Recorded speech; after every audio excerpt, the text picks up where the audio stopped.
राधे राधे। श्रीमद् भागवत गीता के छठे अध्याय ध्यान योग का 31वां श्लोक। सर्वभूतम स्थितम यो मां भजन्ति कत्वा मां अस्थितम सर्वत्र वर्तमानो अपि स योगी मयि वर्तते। इस श्लोक का भावार्थ है कि जो भक्त हर प्राणी में भगवान को देखता है और एकता की भावना से मेरी भक्ति करता है, वह योगी चाहे किसी भी परिस्थिति में क्यों न हो, सदा मुझ में स्थित होता है। यह कथा हमें सिखाती है कि सच्चा योगी वह होता है जो हर जीव में ईश्वर को देखे और एकता की भावना से कार्य करे। ऐसे योगी भगवान से कभी दूर नहीं होते। राजा अमर सिंह एक ज्ञानी और धर्मपरायण शासक थे। वे प्रतिदिन शिव मंदिर जाते थे और गरीबों में अन्न और वस्त्र का दान करते थे।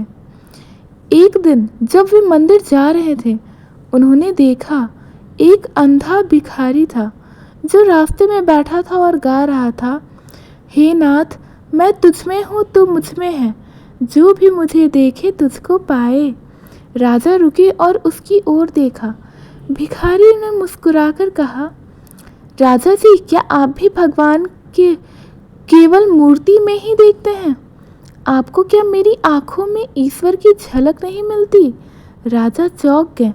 राजा ने पूछा, तुम अंधे होकर भी भगवान को कैसे देख पाते हो? भिखारी बोला, राजन, आंखों से नहीं हृदय से देखा जाता है। भगवान हर प्राणी में है, हर दृष्टिकोण में समाये है।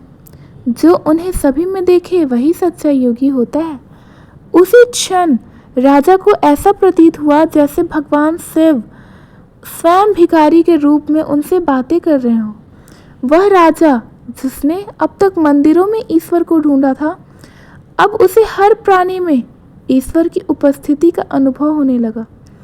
उस दिन से राजा अमर सिंह का जीवन बदल गया। अब वह मंदिर जाने से पहले हर रोगी, भूखे, दुखी में ईश्वर को देखता और उनकी सेवा करता। श्लोक से यह संदेश मिलता है कि हर जीव में ईश्वर की उपस्थिति है, चाहे कोई भिखारी हो या राजा, हर प्राणी में परमात्मा है। सच्चा योगी वह है जो सब में एकता देखे, जो सच्चे मन से सेवा करता है और भगवान को सब में देखता है, वही ईश्वर से जुड़ा रहता है। परिस्थिति मायने नहीं रखती, चाहे हम किसी भी स्थिति में हो, ईश्वर हमारे साथ होते हैं अगर हम एकत्व की भावना रखते हैं। 32वां श्लोक।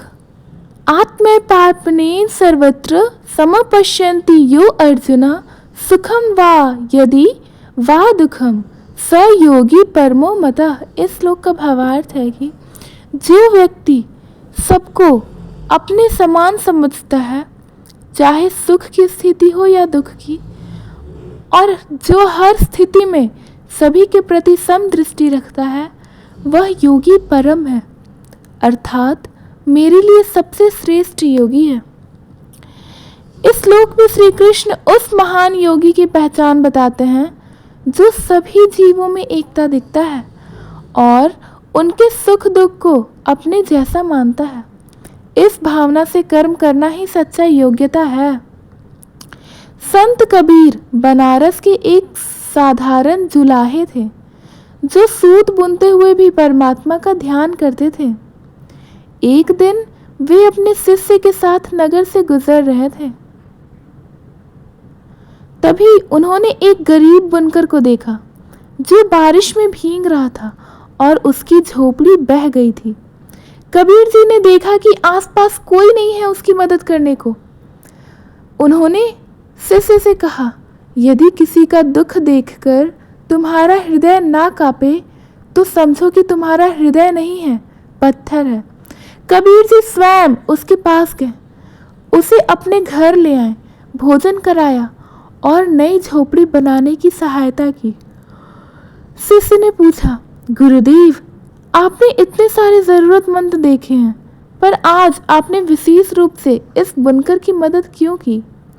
कबीर जी बोले, क्योंकि आज मैंने उसमें खुद को देखा जैसे मैंने अपने जीवन में संघर्ष किया है वैसे ही वह कर रहा है।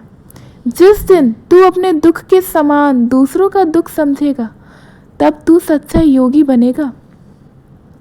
श्लोक से यह संदेश मिलता है कि जब हम सबके सुख दुख को अपने जैसा मानते हैं तभी हम सच्चे योगी बनते हैं। सहानुभूति का भाव होना चाहिए।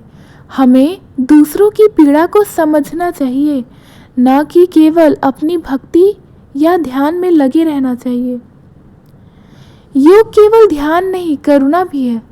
जो अपने कर्म से, अपने व्यवहार से सब में एकता देखता है वह परम योगी है। सच्चा योग वह है जो दूसरों के दुख को अपना माने। जब हम हर प्राणी को अपने जैसा देखेंगे तभी हम भगवान के लिए प्रिय बनेंगे।